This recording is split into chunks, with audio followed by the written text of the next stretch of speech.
रात को सब्जियां बेच रहे होते और सुबह सीनियर जर्नलिस्ट बन जाते हैं। ये मेरे अल्फाज नहीं है, ये यूटी जम्मू कश्मीर के cabinet minister mister Satish Sharma के अल्फाज हैं, जो उन्होंने कानून साज असेंबली के अंदर उठाए हैं। साफ तौर पर निशाना उन सहाफियों के ऊपर जो लोगों की तर्जमानी करते हैं, लोगों की बात एडमिनिस्ट्रेशन तक या सरकार तक पहुंचाते हैं। तो ऐसे में अब देखने वाला पॉइंट ये होगा कि सरकार की तरफ से ये बातें रखी गई है। अब देखने वाली बात ये होगी कि जम्मू कश्मीर में सच्चाई पर मबनी सहाफत कौन करता है या झूठ पर मबनी कौन रिमॉर्स लोगों के जहन में डाल देता है। क्या सच्चा जर्नलिस्ट वही है जो सरकारी अधिकारियों के पास या सरकारी उन रूलिंग पार्टी के उन लोगों के पास जाकर बड़े बड़े होटलों में या डिनर्स में उनके साथ भोजन कर लेते हैं या चाय कॉफी पी लेते हैं, उसी को सच्चा जर्नलिस्ट कहेंगे?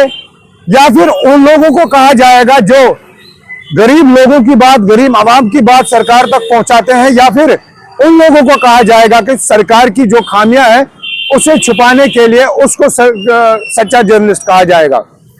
कुल मिलाकर बात यह है कि अगर भारत का संविधान ये कहता है कि हर किसी नागरिक को अपनी बात रखने का हक है, यहाँ सोशल मीडिया का जमाना है, डिजिटल जमाना है और डिजिटलाइज सारा सिस्टम हो गया है, और वैसे में सोशल मीडिया का जमाना है, इस पर अपनी तरीके से कोई ब्लॉगर हो, डिजिटल क्रिएटर हो या न्यूज क्रिएटर हो, अपनी बात या लोगों की बात एडमिनिस्ट्रेशन तक पहुंचाना, क्या ये जुर्म है? क्या इनको सच्चा जर्नलिस्ट कहा जाएगा या फिर इनको फेक जर्नलिस्ट कहा जाएगा? अब देखने वाली बात यह होगी कि सरकार के पास दो पहलू है। लोग कह रहे हैं कि क्या ये सरकार लोगों के मसाइल उठाने पे आदमी बर्दाश्त होती है, या फिर उन लोगों की जो सहाफत से वाबस्ता है या जर्नलिज्म चलाते हैं पूरे जम्मू कश्मीर में, अगरचे पूरे हिंदुस्तान में ये सारा कुछ ठीक ठाक चल रहा है, तो ऐसे में जम्मू कश्मीर के अंदर सीमाएं तय क्यों की जा रही है कि इस पर प्रतिबंध लगाया जाए? हालांकि ये भी जरूरी है कि लोगों के द्वारा या कहीं एडमिनिस्ट्रेशन के कुछ लोगों द्वारा ये बताया जाता है कि कुछ लोग मीडिया के नाम पर एक्सटॉर्शन कर रहे हैं या कहीं ब्लैकमेलिंग का सिस्टम हो रहा है।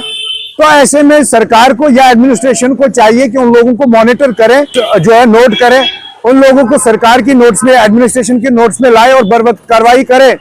फिलहाल के तौर पर ऐसा कभी देखने को नहीं मिला। क्या सरकार का ये दावा और सरकारी अधिकारियों का या सतीश शर्मा का ये बयान सही है कि रात को सब्जियां बेच रहे होते और सुबह सीनियर जर्नलिस्ट बन जाते हैं? क्या ये मामला उन लोगों के ऊपर फिट बैठता है जो लोग बड़े क्वालिफाइड है, हाई क्वालिफाइड और पढ़े लिखे हैं और रोजगार की तलाश में हैं, भले उन्होंने कैमरा उठाकर लोगों के मसाइल एडमिनिस्ट्रेशन तक पहुंचा रहे हैं? क्या वो गुनाह कर रहे हैं? क्या सरकार अपनी खामियों को छुपाने के लिए ये सब कर रही है या मामला कुछ और है? देखने वाली बात होगी कि क्या अच्छा जर्नलिस्ट वही है जो सरकार का पक्ष रखकर सरकारी इन मिनिस्टरों के पास, एमएलएज के पास बैठकर डिनर लंच करे और उनके साथ जो है उनकी बात को रखे, या फिर सरकार की इन खामियों को छुपा के रखे और उन एमएलएज की जो लोगों की रिप्रेजेंटेशन के लिए लोगों ने उन ऐवानों तक बेचे हैं और लोगों की खिदमत के लिए बेचे हैं? देखने वाली बात यह होगी कि क्या सरकार अब की बार जम्मू कश्मीर की सहाफत पर एक और सवाल निशान खड़ा कर रहे हैं? ये सब कुछ देखने वाला है।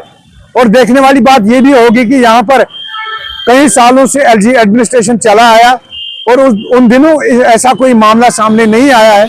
अचानक से ये बात सामने निकल कर आई है, जहां पर अब कैमरा घुमाने वालों के ऊपर सवाल निशान खड़े किए जा रहे हैं।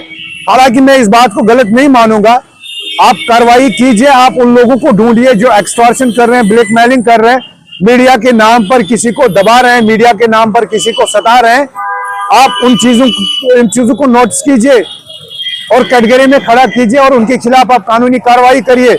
मेन जुमला आप पूरे जम्मू कश्मीर की आवाम को और जम्मू कश्मीर की सहाफत को दबाने का काम कर रहे हैं, ये गलत बात है। हालांकि जम्मू कश्मीर के अलावा देश के अन्य राज्यों में सहाफत अगर देखी जाए तो फ्रीडम ऑफ स्पीच है, तो जम्मू कश्मीर में ये सब रिस्ट्रिक्शन क्यों लागू किए जा रहे हैं? आपका क्या कुछ कहना है? आप हमें कमेंट्स में जरूर बताइएगा कि क्या सरकार की तरफ से ये जो उठाया गया कदम है, रात को सब्जियां बेच रहे होते हैं, सुबह सीनियर जर्नलिस्ट बन जाते हैं। इस छोटी सी रिपोर्ट के साथ मैं आपसे इजाजत लेना चाहूंगा, लेकिन अपनी राय से जरूर हमें नवाजिएगा। देखते रहिए कश्मीर आज तक नाउ।